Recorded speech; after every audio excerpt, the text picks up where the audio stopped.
हमारी जिंदगी के उद्देश्य हमारे क्या है कि आप उद्देश्य तय करें, क्योंकि 100 पॉलिसी कैसे करनी है या एमडीआरटी कैसे करना है वो जानकर के आपका काम नहीं होने वाला। आपको पहले ये तय करने पड़ेगा कि मुझे 100 पॉलिसी करनी क्यों है, मुझे महीने में 1 लाख रुपए कमाने क्यों है, मुझे महीने में 2 लाख रुपए कमाने क्यों है। जब तक उन कमाए हुए पैसों का मैं क्या करूंगा वो आपको पता नहीं होगा ना, तब तक आप इस काम के अंदर लगातार काम नहीं कर पाएंगे। मुझे नहीं मालूम आपके जीवन के उद्देश्य क्या है, लेकिन आप दुनिया में देखेंगे तो जितने भी सफल लोग हैं, कोई भी आदमी पैसा खाता नहीं है, लेकिन उसके जीवन के उद्देश्यों को पूरा करने के लिए उसे मालूम है कि भाई मुझे पैसा चाहिए होगा। अगर कोई आदमी ये चाहता है कि मैं बच्चों की पढ़ाई लिखाई के लिए, गरीब बच्चों की पढ़ाई लिखाई के लिए एक अच्छा सा छोटा सा स्कूल बनाऊं 1 आध करोड़ रुपए का इन्वेस्टमेंट करके, तो 1 करोड़ रुपया कमाना पड़ेगा। तो यदि आपके जीवन के उद्देश्य ऐसे अच्छे हैं तो भी पैसा चाहिए। और किसी का उद्देश्य ये भी रहता है अमीर आदमी बनना है, या मेरे को मर्सिडीज खरीदनी है, या मुझे यूरोप की यात्रा करनी है, या मुझे ब्रांडेड कपड़े पहनने हैं, मुझे ब्रांडेड घड़ी पहननी है, मुझे ब्रांडेड जूते पहनने हैं। तो ऐसे भौतिक सुख वाले भी उद्देश्य हो सकते हैं, उसमें भी कुछ गलत नहीं है। लेकिन जिस आदमी की जिंदगी में शानदार जिंदगी का भी उद्देश्य ना हो,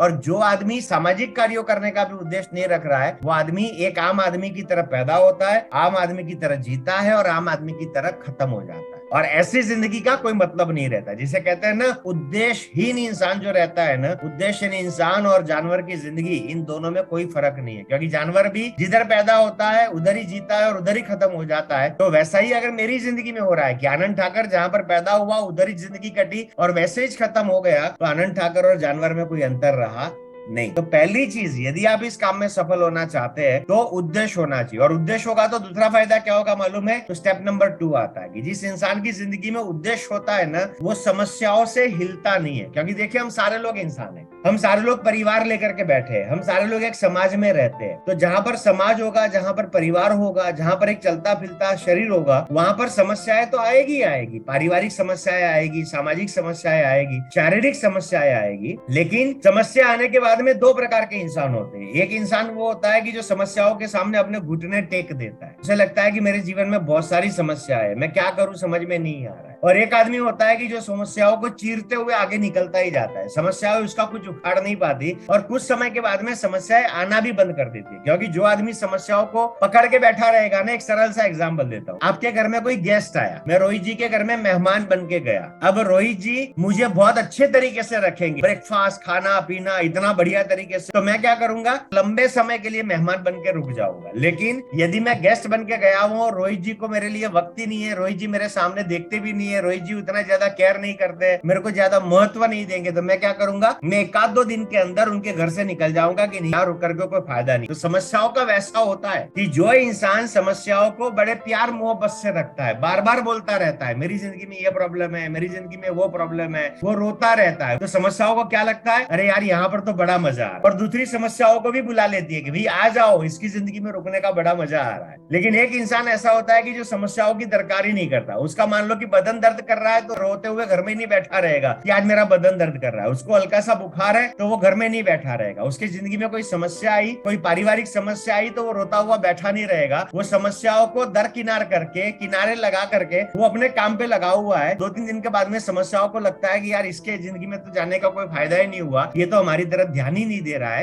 तो समस्या उसकी जिंदगी से निकल जाती है। तो समस्या को आप तिथि देवो भव वाली भावना के साथ में पालते रहेंगे तो समस्याएं बढ़ती रहती है। और यदि आप उसको दरकिनार करते रहेंगे, क्योंकि आएगी आएगी समस्या, तो बिल्कुल आएगी। मैं यहाँ पर ठहरा हूँ सूरत के अंदर, मेरा कल एक सेमिनार है, सुबह मेरे को एक सेमिनार करना है। ईश्वर ना करे कि आज शाम को मेरे को बुखार आ जाए, ईश्वर ना करे कि शाम को मेरी तबीयत खराब हो जाए, किसी भी हाल में वो सेमिनार करूंगा ही करूंगा। बीमारी को भी मालूम है, समस्याओं को भी मालूम है कि आनंद ठाकर की जिंदगी में घुस के कोई फायदा नहीं है, वो साला अपनी तरफ ध्यान देता ही नहीं। लेकिन एक आदमी ऐसा होता है कि जो समस्याओं को गले लगाता रहता है, बार बार बोलता रहेगा, अरे सर क्या बताओ, मेरे को तो ये प्रॉब्लम है, मेरे को तो वो प्रॉब्लम है, मेरे को फलानी प्रॉब्लम है। तो जो इस प्रकार का आदमी रहता है ना, उसकी जिंदगी में समस्याएं आती रहती है। और ये समस्याओं का आदमी दरकिनार कब कर पाता है मालूम है? जब उसकी जिंदगी में उद्देश्य होता है। मान लीजिए कि मैं नौकरी कर रहा हूँ ना, जैसे अभी राजू कुमार जी बता रहे थे कि भाई बारिश का मौसम है, कभी बारिश हो जाती है तो काम टल जाता है, बुरा मत मानिएगा। लेकिन मेरा आप सभी लोगों को एक सवाल है, क्या बारिश की वजह से आपने कभी नौकरी जाना बंद कर दिया? क्या आप नौकरी नहीं गए? क्या बारिश के मौसम में आपने 2-3 महीने के लिए नौकरी में छुट्टी मार दी? ऐसा कभी होता है क्या? नहीं करते ना, अपन जाते ही जाते। क्या रोहित भाई साहब अपनी ग्रोसरी शॉप में बारिश की वजह से ग्रोसरी की शॉप 2 महीने के लिए बंद कर सकते हैं क्या? नहीं कर सकते। तो अगर बारिश हमारी नौकरी को नहीं रोक रही है, बारिश हमारी दुकान को नहीं रोक रही है, तो बारिश मेरे LIC के काम को क्यों रोक पा रही है? उसकी छोटी सी वजह यही है, उद्देश्यहीनता की वजह से, लक्ष्यहीनता की वजह से छोटी छोटी समस्याएं मेरे को रोक रही है।